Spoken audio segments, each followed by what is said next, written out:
What's up, y'all? Welcome back to my channel, and I am here with the part two to my rice dish. So let's get into it. This is my take on the classic rice, chicken and rice soup, but it's more of like a meal because I'm using chicken drumsticks instead of shredding the chicken. I'm just going to use the chicken as a whole, which is super good, super yummy, and delicious, and perfect for the fall time.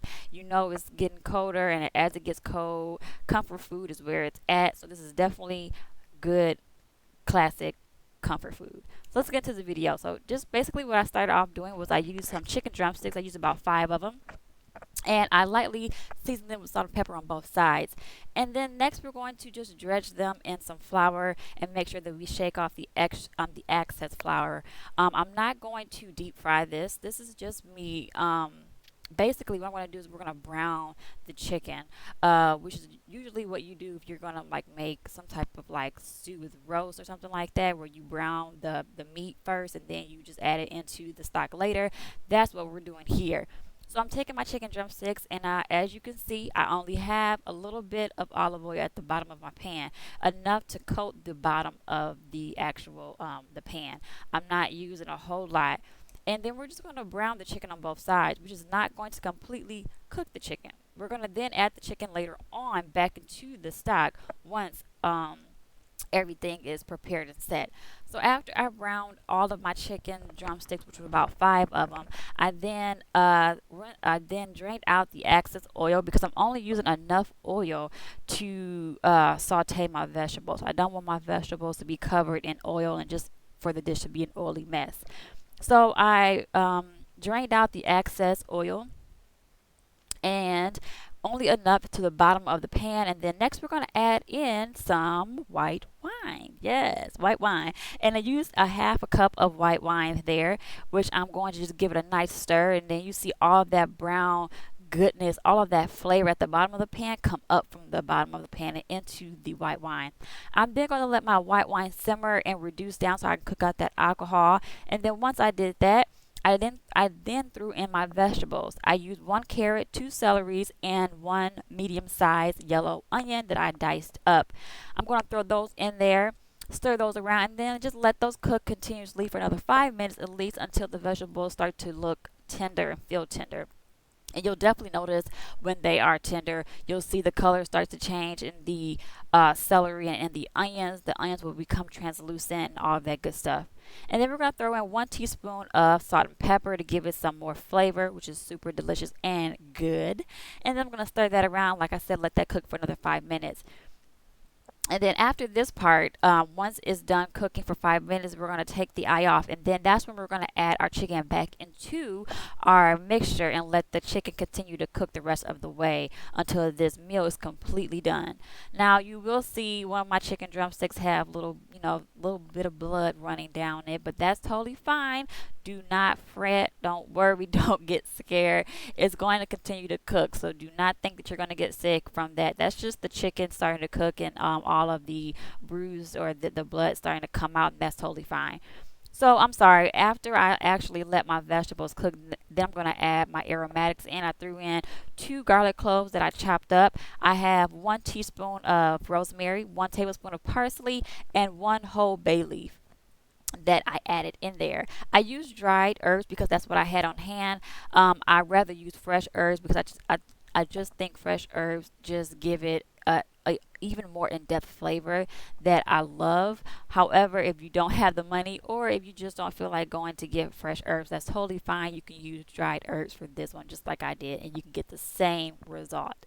So after I added the herbs in and stirred that around, now it's time to add the chicken. And I'm going to make sure that I bury the chicken with the vegetables. I just don't want my chicken to set on top of them because if they do, the only thing that's going to really cook quick is my vegetables, and my chickens are going to take forever to cook, and then it's going to make my meal a complete mess.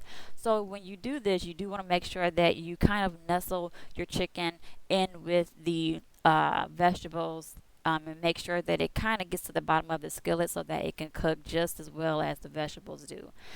And I love adding these kind of vegetables only because carrots and celery still have, like when I cooked this dish, they still had a little bit of crunch to them, which I love. I hate whenever I get something that has vegetables in it and the vegetables are just mush. That to me is just it's just overdoing it. So the good part about adding celery and carrots to this is they kind of hold up their own. They hold up to their own. You know what I mean? So it's like the chicken's cooking, the vegetables is like, listen, we got this too. We're gonna cook along with you, and we're gonna be done the same time you're done, kind of in a sense. So then I threw in some chicken stock, and I'm sorry I got my hand in the camera and all that, but I threw in some chicken stock, which is about 3 cups that I use to fill the rest up, which is going to kind of what we call braise the chicken. This is definitely different than boiling the chicken. So if I were to boil it, then I would cover the whole pot up with stock and you wouldn't even be able to see the chicken in there because the whole chicken and all the vegetables would be covered with stock. But I'm just braising it to where it comes up to about half of where the chickens are, and then we're going to cover it with a pan and let that continue to cook for another 30 minutes, and then boom, you have instant chicken, an instant chicken drumstick dish, and this is so fabulous, so good. The flour from the chicken is going to give it a it's going to thicken it up, and as you see, it's going to turn to this opaque yellow color, and it's just super delicious and great. I hope you all enjoyed this video. Stay tuned for more. Love and good eats. I'll see you on the next one. Alright, y'all, time to make this bowl of my chicken drumstick wonder. So I'm going to add the sauce to the bottom of the bowl, all that nice, yummy, gooey ingredients. You got your carrots, your celery, your onions, your chicken stock. You got a little bit of white wine in there. Then we fried some of those chicken drumsticks. Remember, we lightly fried them. We didn't deep fry them. We lightly fried them in a shallow pan. To get them brown, we added the chicken back to our mixture, and therefore it caused this really nice yellow brown color. So I'm just adding some rice to it. Then we're going to top it off with those chicken. And these, oh my god, y'all, these chicken drumsticks are so freaking tender.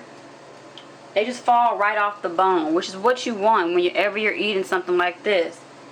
And then if you want to, you can add a little bit more. Boom. Top it off with some green onions. And there you got it. Really easy dish. You can even use this as a soup if you want. If you don't want to, you can take the chicken off, start shredding the chicken, then add the chicken back to the soup or the mixture, throw in some rice, and make yourself a creamy rice chicken soup. Voila. Thank you so much for watching. I hope you all enjoyed this video, my second part to my rice dish. Comment, like, subscribe, and don't forget to share this video with all your family, friends, pets, neighbors, cats, and dogs. Love you all. Love and good eats. See you in the next one.